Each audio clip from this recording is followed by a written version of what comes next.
Hyundai has just launched the new Xcent into the Indian market. But what is basically the Xcent? Is it merely a booted version of the Grand i10, or does it have more to it than meets the eye? Now this is something that we'll have to look at and examine in greater detail as we walk around the newly launched Hyundai Xcent. The Xcent is basically, in a way you can say, a spiritual successor to the earlier Accent. But the company did not want to confuse the two products, so they want to keep a familiar name to the whole thing.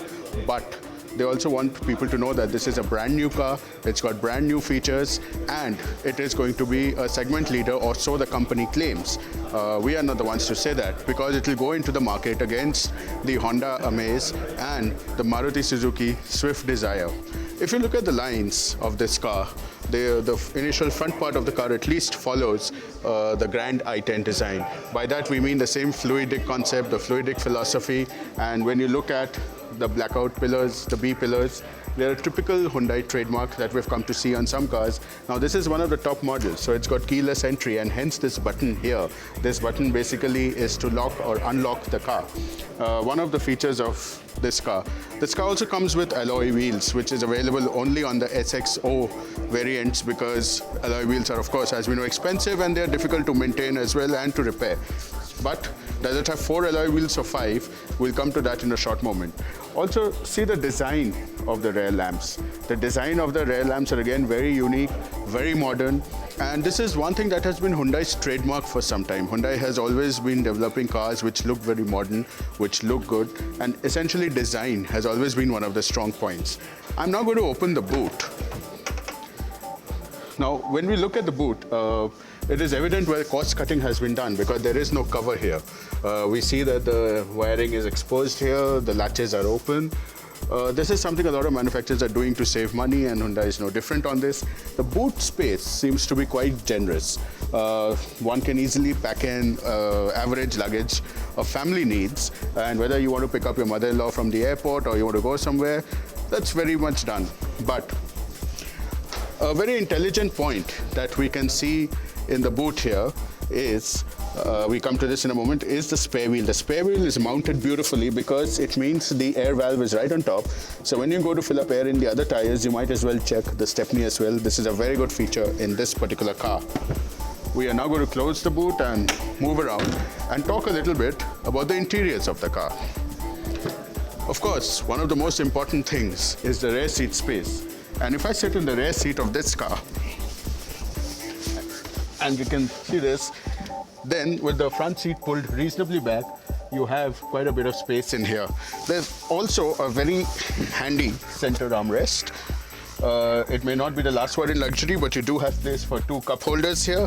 There is also a separate, and if you take a look from this side of the car, we can also see that this is comfortable here with the 2 cup holders. Now, there is also a rear AC vent here, which is a useful product in this segment. One of the most significant features in this segment, and it is easily a segment first, is the rear air conditioning vent. Although one does not know how efficient this will be in the peak summer months, but we see that this is a feature which Hyundai offers, but no other vehicle in this segment offers. Power windows, standard. What we really do not like are the fixed headrests from the front, because, you know, people can be of different sizes, different stature, but one size fits all certainly does not work here. But Hyundai has certainly made the cabin a lot airier. It's light inside. The fitting quality and this thing is average for the price. I would not say it's exceptional, but then we must not forget that this car is built to a certain price.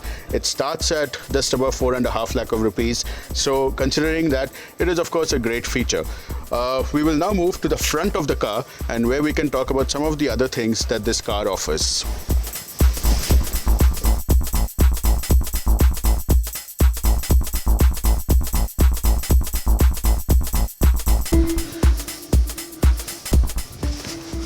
So, what is so great about the Hyundai Xcent?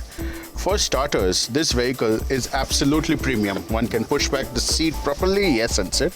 Now, if you look, let's start with the audio system. We Indians are particularly fond of car audio, and over here we see that there is a brilliant system which has a built-in 1 gigabyte hard disk which means you don't need to carry your USB with you. There is Bluetooth for mobile phones, and there's actually an aux in and a USB port right over here, hidden in this cubby hole, which will help you power your auxiliary devices. There's full climate control with a pollen filter, which is clean air. The steering wheel is of particular note here because it's got a multifunction system. You have the volume control, you have the mute and the call receive and disconnect functions here. You can control a trip computer. A lot of features on this car. That's what we're talking about. When you engage reverse, there is a rear view camera that works on this feature, which comes up here. Of course, the airbag warning that needs to be folded off for the moment. And the instrumentation is basic again. The instrumentation is from the Grand i10. So this portion of the car is actually a reflection from the Grand i10.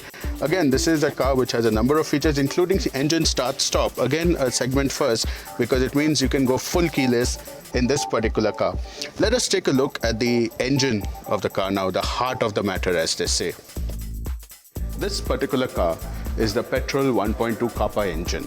The company claims that they've done a lot of improvements to this. There's also a diesel engine, a 1.1 liter, which now gives actually 24.4 kilometers to the liter. This particular engine is claimed to give 19.2 in the manual mode and 16.9 in automatic. So it's quite a fuel-efficient engine actually. And Hyundai has worked hard on this. This particular car has ABS, of course, where we see the ABS pump. The ECM is mounted quite high, which is a good feature for Indian roads. And even the air intake is quite high, which means that it will easily cross semi-flooded roads. But please do not try this at home.